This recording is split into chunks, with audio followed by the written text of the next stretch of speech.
کروشیا کے شہر زرگا میں ایک عورت کی لاش ایک دن نہیں، ایک مہینہ نہیں، ایک سال نہیں بلکہ 42 سال تک پڑی رہی، اور سب سے خوفناک بات اس کی خبر تک نہیں ہوئی۔ حیران کن بات یہ ہے کہ اس اپارٹمنٹ کی 42 سال تک بجلی بھی چلتی رہی، نہ پڑوسیوں کو کبھی شک ہوا، نہ کسی نے اس لاش کی بدبو محسوس کی، نہ ہی کسی رشتہ دار نے اس کی گمشدگی کی رپورٹ پولیس میں درج کروائی۔ آخر وہ عورت کون تھی؟ کسی نے اسے تلاش کیوں نہیں کیا؟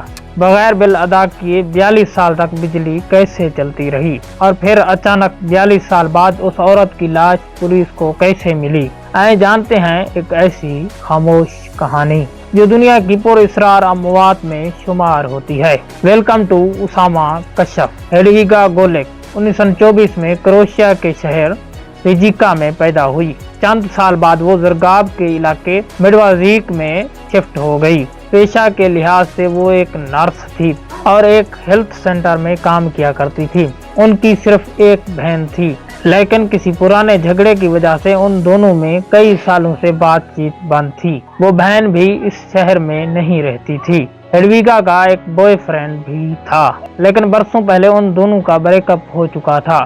جس اپارٹمنٹ میں وہ رہتی تھی وہ بھی اسی سابقہ بوائے فرینڈ کا دیا ہوا تحفہ تھا۔ پڑوسیوں کے مطابق ہیڈویگا انتہائی تنہائی پسند انسان تھی، نہ ہی زیادہ لوگوں سے ملنا، نہ ہی دوست بنانا اور نہ ہی پڑوسیوں کے ساتھ گھلنا ملنا۔ وہ اسپتال جاتی، کام کرتی اور شام کو سیدھا اپنے اپارٹمنٹ میں آ جاتی۔ ایک گروسری والے کے مطابق جب وہ اسے سبزی دینے جاتا تو ہیڈویگا ذرا سی بات پر اس سے جھگڑ پڑتی، کبھی چھٹے پیسے نہ ہونے کی وجہ سے یا کبھی ذرا سی دیر ہو جانے پر۔ یہی تنہائی، یہی لوگوں سے دوری شاید وہ وجہ بنی کہ وہ 42 سال تک دنیا سے کٹی رہی، اپنے ہی گھر میں پڑی رہی۔ 1966 کی ایک شام ہیڈویگا گولک اپنے لیے ایک چائے کا کپ بناتی ہے، ٹی وی کے سامنے کرسی پر بیٹھتی ہے، ہاتھ میں چائے اور ریموٹ سے اپنا پسندیدہ چینل لگاتی ہے۔ اسے کیا معلوم تھا کہ یہ اس کی زندگی کی آخری شام ہونے والی ہے۔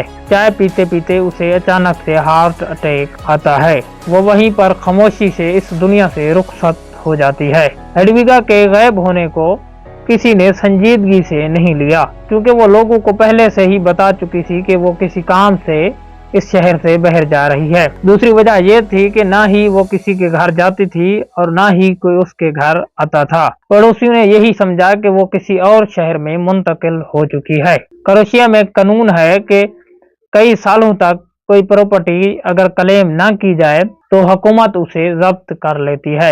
ہیڈویگا کے اپارٹمنٹ کے لیے بھی عدالتی نوٹس کئی بار بھیجے جاتے رہے۔ جب کوئی جواب نہ آیا تو وہ اپارٹمنٹ حکومت نے کسی اور شخص کو بیچ دیا۔ سن 2008 میں جب پولیس نے اسی اپارٹمنٹ کا دروازہ توڑا، اندر داخل ہوتے ہی ایک خوفناک منظر تھا۔ ہیڈویگا گولک کی لاش کرسی پر ابھی تک بیٹھی ہوئی تھی، چاروں طرف موٹی دھول جمی ہوئی تھی، مکڑیوں کے جالے، اور گھر بالکل سیل تھا۔ یوں لگ رہا تھا کہ وقت جیسے یہاں پر 1966 میں ہی رک گیا ہو۔ پرانا فرنیچر، اسی دور کی ٹی وی اور وہی کپ جس میں ہیڈویگا گولک نے آخری شام چائے پی تھی میز پر رکھا ہوا تھا۔ اور سب سے حیران کن بات، اس اپارٹمنٹ میں ابھی تک بجلی موجود تھی اور بلب بھی جل رہے تھے۔ جب بجلی کے محکمے سے پوچھا گیا تو پتا چلا کہ اس اپارٹمنٹ کا بل ہر مہینے ادا کیا جا رہا تھا۔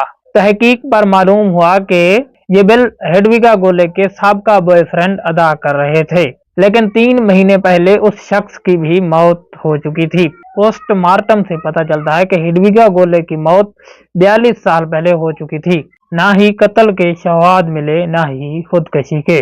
ڈاکٹروں کے مطابق ذہنی دباؤ، تنہائی اور ڈپریشن بھی موت کی وجہ ہو سکتا ہے۔ سب سے افسوسناک بات یہ تھی، اس خبر کے بعد بھی کوئی رشتہ دار سامنے نہیں آیا۔ ایک عورت جو زندہ تھی تب بھی اکیلی تھی اور مرنے کے بعد بھی 42 سال تک اس اپارٹمنٹ میں اکیلی پڑی رہی، کسی نے دیکھا تک نہیں۔ یہی ہے کہ دنیا سے جب آپ رشتہ توڑ دیتے ہو تو دنیا بھی آپ سے رشتہ توڑ دیتی ہے۔ ایسا نہ ہو کہ آپ بھی تنہا رہ رہے ہیں اور آپ کو بھی کوئی سنبھالنے والا نہ ہو، لہذا کوئی ایسا دوست یا کوئی ایسے رشتہ بچا کر رکھیں جو آپ کو